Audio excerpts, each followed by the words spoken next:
কম সময়ের মধ্যে আমি আপনাদের চিকেন ভর্তা বানিয়ে দেখাবো। আর এই চিকেন তো আপনারা অনেক রকম রান্না করে খেয়ে দেখেছেন, একবার হলেও এই চিকেন ভর্তা রেসিপিটা বানিয়ে খেয়ে দেখবেন। এখানে আমি সমস্ত মশলা কিন্তু বাটিনি বন্ধুরা, এখানে আমি সম্পূর্ণ মশলা কিন্তু ছেঁচে নিয়েছি। এখানে পেঁয়াজ ছেঁচে নিয়েছি, আদা ছেঁচে নিয়েছি, রসুন কাঁচা লঙ্কা ছেঁচে নিয়েছি।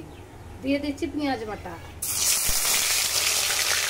পেঁয়াজটা একটু হালকা করে ভাজা ভাজা করে নেব, তাহলে পেঁয়াজের কাঁচা গন্ধটা থাকবে না।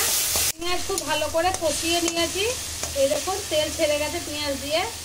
দিয়ে দিচ্ছি লঙ্কা গুঁড়ো, দিয়ে দিচ্ছি জিরে গুঁড়ো, দিয়ে দিচ্ছি স্বাদ মতো লবণ, দিয়ে দিচ্ছি হলুদ, দিয়ে দিচ্ছি মিট মশলা, দিয়ে দিচ্ছি টমেটো সস। যদি বাড়িতে আপনাদের টমেটো সস না থাকে তা টমেটো দিলেও হবে। রসুন কাঁচা লঙ্কা ছেঁচা, আদা ছেঁচা, খুব ভালো করে মশলা কষিয়ে নেব। মশলা খুব ভালো করে কষিয়ে নিয়েছি। এবার দিয়ে দিচ্ছি কাঁচা মাংস।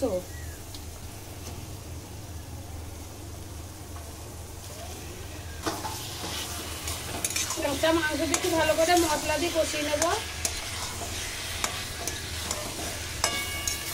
ভেজে রাখা আলু, আর এই চিকেন ভর্তাতে আলু দিলে কিন্তু খুব সুন্দর লাগে, টেস্ট খুব ভালো লাগে।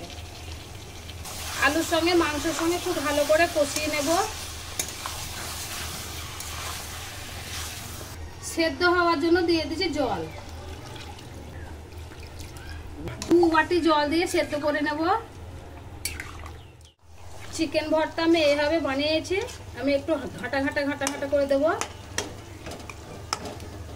আর কালারটা দেখুন খুব সুন্দর কালার এসছে।